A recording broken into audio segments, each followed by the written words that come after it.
Hello বন্ধুরা, কেমন আছো সবাই? আশা করি তোমরা সবাই খুব ভালো আছো। আমিও ভালো আছি।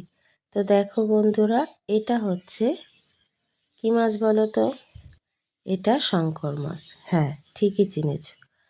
তো বন্ধুরা, আজ রান্না করতে চলেছি শঙ্কর মাছ। এই মাছগুলো যখন ভাজা হয় তখন কিন্তু খুব ফোটে, তাই একটু হলুদ লবণের সঙ্গে একটু তেল দিয়েও মাছটাকে ভালো করে মেখে নিতে হবে।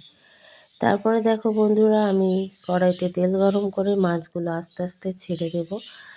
আমার পরিবারের সবাই এই মাছ খেতে খুব ভালোবাসে বন্ধুরা। তোমরা কে কে এই মাছ খেতে খুব ভালোবাসো অবশ্যই কমেন্ট করে জানাবে। তো দেখো বন্ধুরা, মাছটা ছিল 1 কিলো, অনেকটাই ছিল। তো মাছগুলো আমি সুন্দর লাল লাল করে ভেজে নিয়েছি বন্ধুরা। আসলে মাছটা যত ভালো ভাজা হয় খেতে কত টেস্টি লাগে। এর মাঝে দেখো মাছ ভাজা কমপ্লিট। আমি একটু শাক ভাজাও করে নিয়েছি, একটু লাল শাক ভাজা করে নিয়েছি অল্প করে। তো দেখো বন্ধুরা, ফাইনালি শাক ভাজাও কমপ্লিট হয়ে গেছে। এবার আমি বন্ধুরা আজকে এই সবজিটি রান্না করব নতুন আলু দিয়ে। তো আমি বাজার থেকে নতুন আলু কিনে নিয়ে এসেছি 60 টাকা করে।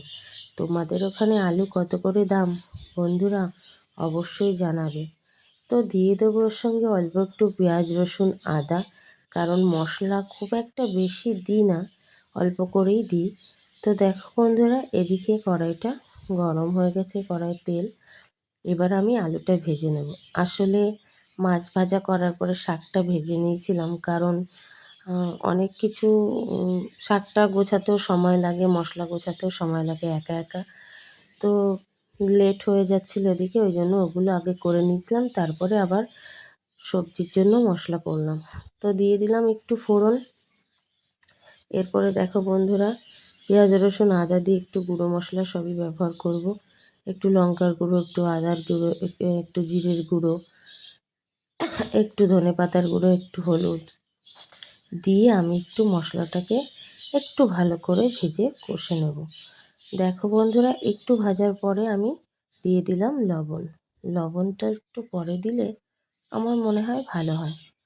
তারপরে দেখো বন্ধুরা, দিয়ে দিয়েছি আস্ত কাঁচা লঙ্কা, কারণ বাচ্চারা ঝাল খায় না, তো তাই কাঁচা লঙ্কাটা আস্ত দিয়েছি।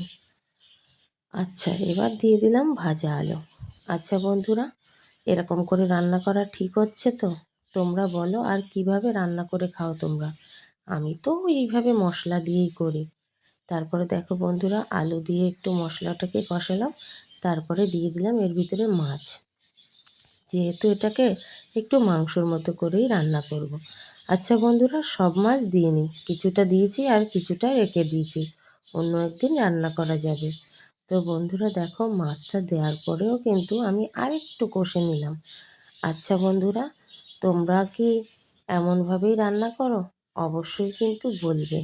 অনেকে আবার অন্যভাবেও রান্না করে খায়, আমি শুনেছি। এবার দিয়ে দিলাম এর ভিতরে জল। দেখো বন্ধুরা, ঝোলটা কিন্তু ফুটে উঠেছে। আমার রান্না প্রায় শেষ। এবার একটু গরম মশলা দিয়ে দেব। আচ্ছা বন্ধুরা, আমার রান্নাটা কেমন হয়েছে অবশ্যই কিন্তু বলবে। আর তোমরা সবাই ভালো থাকবে। টাটা, ভালো থেকো সবাই।